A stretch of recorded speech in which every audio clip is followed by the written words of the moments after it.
Myanmar intensified this week as resistance fighters attacked the governing military junta's forces.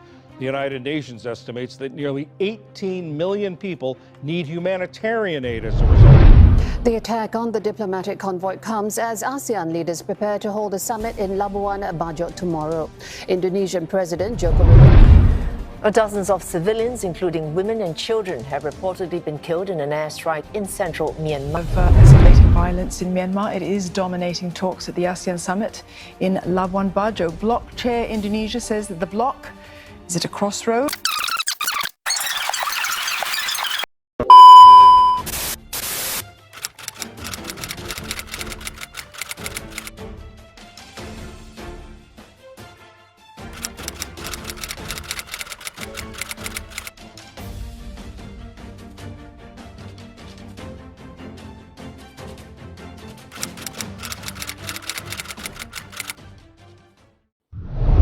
Halo semuanya, perkenalkan saya Irfan Raffi Maulana, biasa disapa Raffi dengan NIM 173221066. Di sini saya dari Prodi Hubungan Internasional, Fakultas Ilmu Sosial dan Ilmu Politik. Dalam kesempatan ini, saya akan berbicara banyak mengenai bagaimana sih langkah yang tepat bila kita tinjau dari signifikansi peran, konsepsi dan juga logika berpikir ASEAN dalam menyelesaikan dan juga mengambil sikap pada konflik humanisme yang melanda Myanmar, utamanya dalam beberapa waktu terakhir. Yang dalam hal ini juga terutama yang disebabkan oleh adanya junta militer atau aksi dari junta militer itu sendiri.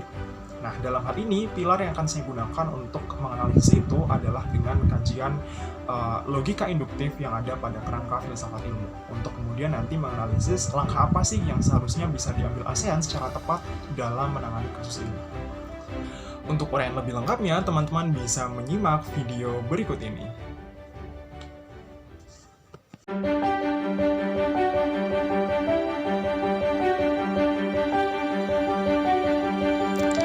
Berdiri sebagai institusi regional dengan pengaruh yang signifikan di Asia Tenggara, Association of Southeast Asian Nations atau ASEAN sudah selayaknya berani mengambil sikap dan solusi yang absolut untuk setiap permasalahan yang ada di negara anggota. Sebagai organisasi regional, ASEAN berdiri dengan sangat inklusif dengan tugas dan tujuan yang kompleks serta ruang lingkup dan jangkauan kerja yang komprehensif, utamanya dalam merespon permasalahan di kawasan Asia Tenggara. Adapun yang menjadi perbincangan dalam dunia internasional beberapa waktu terakhir adalah mengenai konflik humanisme di Myanmar sebagai akibat dari adanya kudeta militer. Lantas, bagaimanakah peran ASEAN dalam menangani permasalahan tersebut? Apakah langkah yang telah diambil ASEAN sudah membuahkan hasil yang efektif? Dan bila mana belum, bagaimana pula langkah dan logika berpikir yang tepat bagi ASEAN dalam mengatasi problematika ini? Untuk menjawab pertanyaan tersebut, tentu kita harus memahami bersama akan seluk-beluk terjadinya konflik kudeta militer Myanmar, di mana setelahnya dapat kita hubungkan dengan langkah yang tepat bagi ASEAN dalam mengambil sikap dan solusinya menurut pilar logika dalam filsafat ilmu.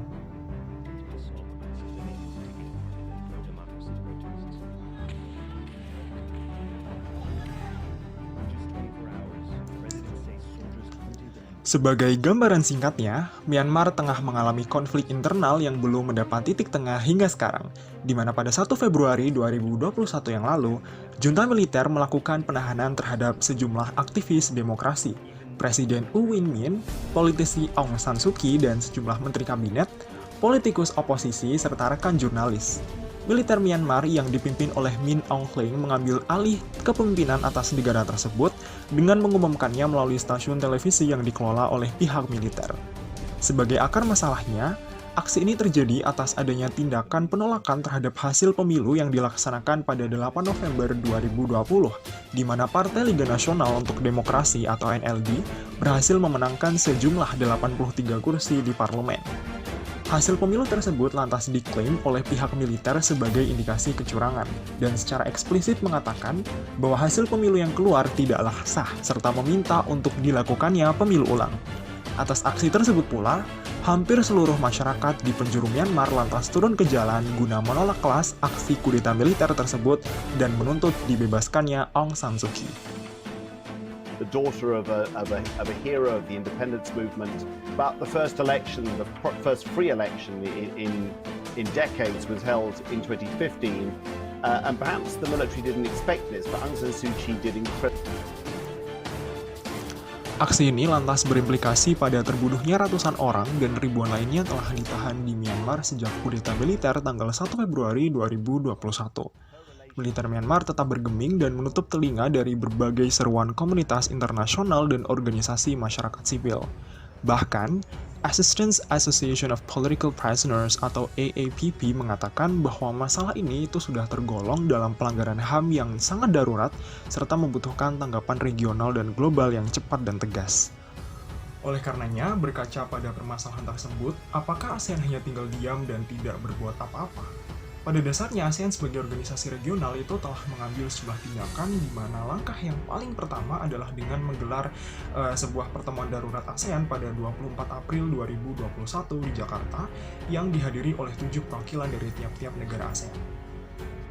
Adapun 3 negara lainnya yang dalam hal ini Thailand, Filipina, dan Laos mengonfirmasi tidak dapat hadir oleh karena suatu kendala.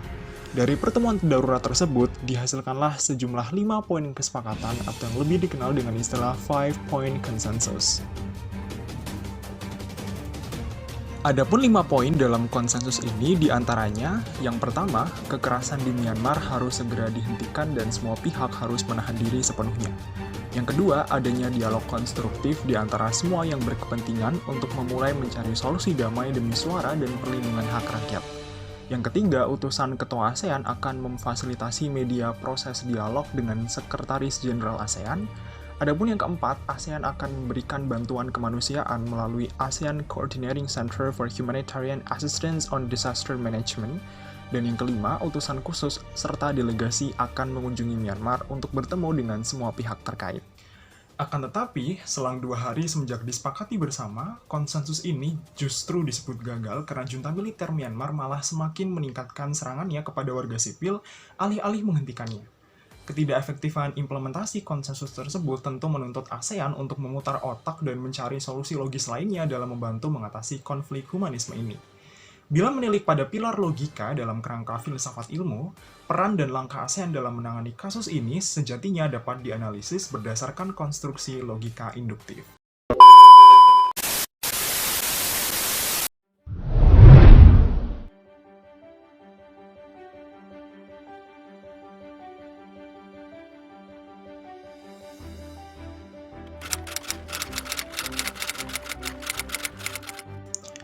Mengacu pada pemikiran Adib 2015 di halaman 100, logika induktif sendiri dapat dipahami sebagai suatu ragam logika yang mempelajari asas-asas penalaran yang benar dari sejumlah hal khusus sampai pada kesimpulan umum yang bersifat boleh jadi atau probability.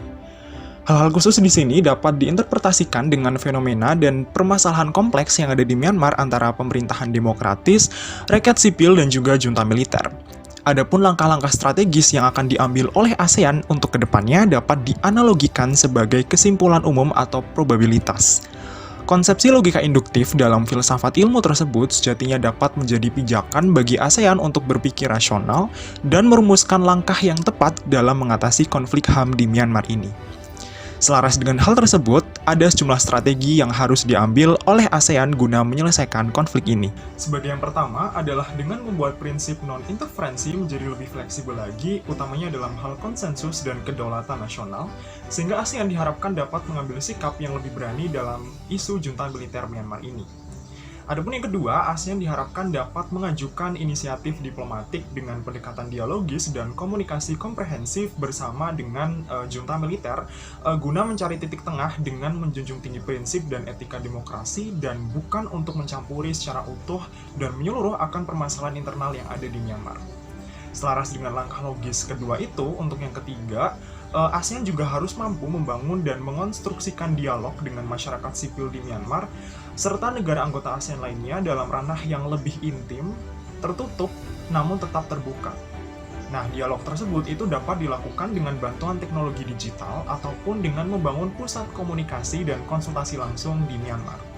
Adapun yang keempat, ASEAN itu harus terus mengawal akan janji dari pemimpin junta militer di Myanmar untuk kembali menyelenggarakan pemilu jika yang sebelumnya diindikasikan ada bentuk kecurangan, daripada melakukan kekerasan yang tak berorientasi pada HAM ini. Dan sebagai yang terakhir atau yang kelima, ASEAN itu selaku organisasi internasional ataupun regional itu harus mampu menjembatani Myanmar dengan pihak eksternal sebagai upaya untuk meyakinkan mitra dialog ASEAN serta masyarakat internasional guna mengembalikan demokratisasi di Myanmar yang cinta damai. Dengan proyeksi strategi berbasis logika induktif di atas, ASEAN diharapkan mampu menghentikan masalah internal ini yang sampai detik ini pun masih saja menjadi momok menakutkan bagi warga Myanmar. Myanmar seakan tak pernah terhindarkan dari sorotan pelanggaran HAM, semenjak sebelumnya juga telah dihebohkan dengan kejahatan genosida oleh pemerintah Myanmar yang ditujukan kepada etnis Rohingya di negara bagian Rakhine Utara sebagai kelompok minoritas. Hal tersebut lantas menyebabkan ribuan etnis Rohingya terbunuh, hingga melakukan pengungsian ilegal secara masif ke negara tetangga seperti halnya Indonesia. Kendati begitu, masalah-masalah internal yang terjadi di Myanmar ini sudah selayaknya dibantu dan diakomodasi oleh ASEAN secara universal guna menemui titik terang dan memberantas segala bentuk pelanggaran HAM yang sudah sekian waktu melanda masyarakat Myanmar.